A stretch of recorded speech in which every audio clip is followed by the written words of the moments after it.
ગેરકાયદેસર ભારતીય ઇમિગ્રન્ટ્સને લઈને બે ખાસ ફ્લાઇટ અમેરિકાથી એક પછી એક ભારત આવી રહી છે. તો પહેલી ફ્લાઇટ 15 ફેબ્રુઆરીએ ભારત પહોંચશે, જ્યારે બીજી ફ્લાઇટ 16 ફેબ્રુઆરીએ પહોંચશે. તો શનિવારે આવતી ફ્લાઇટમાં 8 ગુજરાતીનો સમાવેશ થયો છે. તો ફ્લાઇટ શનિવાર રાતે પહોંચે તેવી શક્યતા છે. તો ફ્લાઇટ 15 અને 16 ફેબ્રુઆરીના રોજ અમૃતસર એરપોર્ટ પર ઉતરશે. તો મળતી માહિતી પ્રમાણે અમેરિકાએ વધુ 119 ભારતીયોનો દેશ નિકાલ કર્યા છે. આમાંથી મોટાભાગના પંજાબના હોવાનું કહેવાય છે. તો અમેરિકા દ્વારા દેશ નિકાલ કરાયેલા 119 લોકોમાંથી 67 લોકો પંજાબના, હરિયાણાના 33 અને ગુજરાતના 8 નાગરિકનો સમાવેશ થાય છે. ત્યાં 16 ફેબ્રુઆરીએ અમેરિકાથી ભારત આવતી ફ્લાઇટ પણ અમૃતસર એરપોર્ટ પર ઉતરશે. તો સ્થાનિક વહીવટીતંત્ર અને એરપોર્ટ ઓથોરિટી આ ખાસ વિમાનો માટે વ્યવસ્થા કરવાનું શરૂ કરી દીધું છે.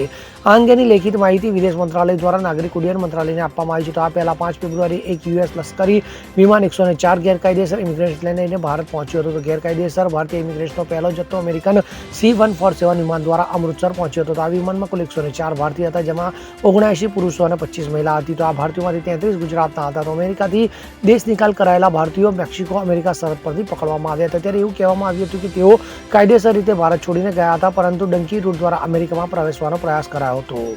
Bureau report CN24 news. હવે જુઓ દેશ દુનિયાની તમામ ખબરો તમારી આંગળીના ટેરવે. ઉઠાવો મોબાઈલ અને Google Play Store પરથી ડાઉનલોડ કરો અમારી CN24 ન્યૂઝ મોબાઈલ એપ.